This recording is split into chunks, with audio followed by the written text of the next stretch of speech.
While most of the Formula One grid scattered for the spring break, Lewis Hamilton drove to Fiorano, strapped into the SF-26, and ran 142 laps through fake rain on a track Ferrari built so nobody could watch. 423 kilometers on day one alone. Then Pirelli made an odd request. They wanted Hamilton back for day two. Not Leclerc, not a backup driver, Hamilton. And what he soaked up over those 2 days could reshape Ferrari's entire Miami campaign. 3 months ago, Hamilton had never raced a Grand Prix in red. The SF-26 was a strange machine, built around a design philosophy he was still learning to trust after more than a decade of Mercedes habits. 3 races into the 2026 season, he has 1 podium, 41 championship points, and a growing sense that the gap between where he is and where his teammate already sits is not a talent problem. It is a comfort problem. That gap was about to get its first real chance to close, and it happened at the one place in the world where Ferrari can work without anyone watching. The shrine Ferrari built so nobody could watch. The test took place on April 9th and 10th at Ferrari's private Fiorano test track, tucked right behind the factory gates in Maranello. Fiorano is not just any test track. It is a shrine to Enzo Ferrari, who had it built in 1972 after growing fed up with the limits and prying eyes of other circuits. He did something only he would do. He built his own home inside the circuit grid, placing his house at the figure-8 crossing so he could watch testing. If a car sounded wrong at 3 o'clock in the morning, Enzo knew about it before the engineers did. The track runs just under 3 kilometers per lap, with corners shaped after famous Formula One turns, from Tarzan at Zandvoort, Brunchen at the Nürburgring, and La Rascasse from Monaco. When Michael Schumacher arrived at Ferrari in 1996, he felt the first 3 corners did not match what a modern car needed and had them rebuilt to his liking.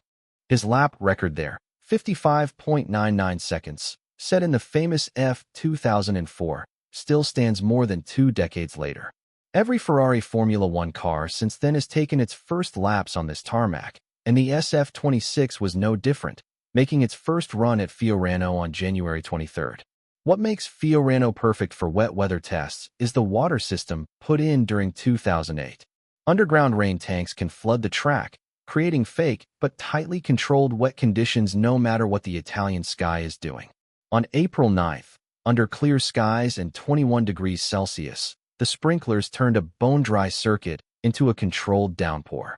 Hamilton spent the morning working through different center full wet setups, running several compounds and builds that Pirelli is making for the 2027 tire.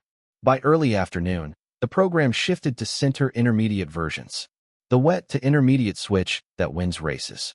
And this is where the real value of the test starts to stack up. The switch point between full wets and intermediates is one of the biggest calls in any wet race. Get it right.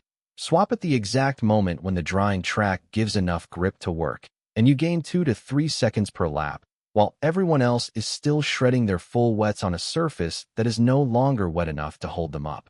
Get it wrong? Swap too early when there is still too much standing water, and you slide off on cold intermediates that have not built enough heat. Careers and titles have been settled by that single pit wall call. Hamilton spent an entire day living inside that switch zone in the SF-26, feeling exactly where the car goes from being held by the tire to being ruled by the water. His fastest lap came in at 1 minute 1.31 seconds. Not a useful number on its own given the test rubber and fake conditions. But 142 laps of that switch tuning is something no simulator can copy, because a simulator cannot make you feel water hitting the bottom of the floor or spray cutting your sight to almost nothing. Day 2 was even busier, 155 laps. For 161 more kilometer, Hamilton's best time dropped to 1 minute 0.740 seconds as the air warmed to 22 degrees Celsius. Pirelli's second day program began with extreme wet test tires built with a brand new tread pattern that had already been tried the week before at the Suzuka circuit with Red Bull and Racing Bulls. The goal was clear. Pirelli wanted to stretch the full wet tire's useful range into lighter rain, closing the speed gap that currently forces drivers to pit for intermediates earlier than they should be. By making the full wet work better in mild rain, Pirelli is trying to cut down the number of coin flip pit calls that can swing a race result. From mid-afternoon, Hamilton switched back to an intermediate version to test the crossover from the other side.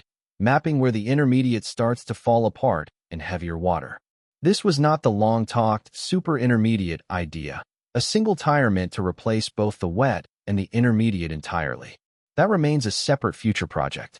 There was a moment on day one when Hamilton ran wide into the gravel during an afternoon run, picking up grass and dirt across his full wet tires before getting back on track.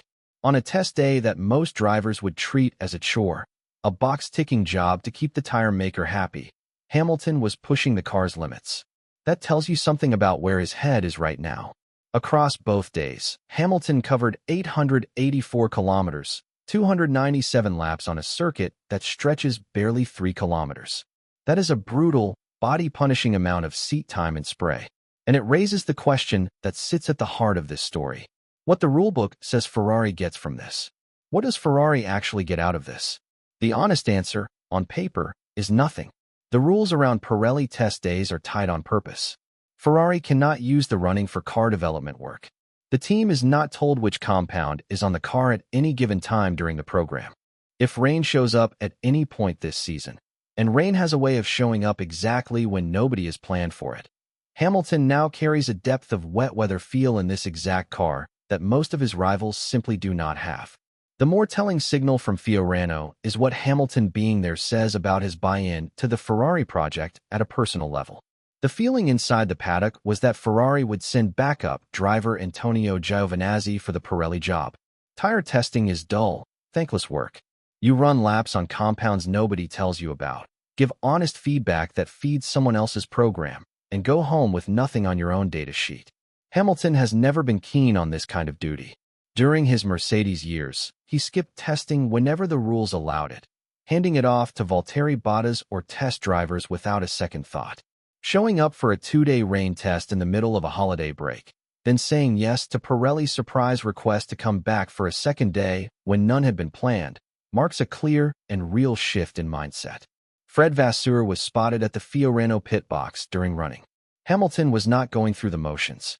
What makes those 2 days even more important is not just the mileage or the structured test program, but the kind of learning that only happens in uncomfortable, unpredictable conditions. Wet running forces a driver to constantly adapt, corner by corner, lap by lap. Unlike dry conditions, where grip is consistent and confidence builds steadily, a wet track is always changing. The braking points shift, the racing line disappears, and every input becomes a risk calculation. By spending nearly 300 laps in that environment, Hamilton was not just testing tires. He was recalibrating his entire driving instinct around the SF26. That matters because adapting to a new car is rarely about raw speed.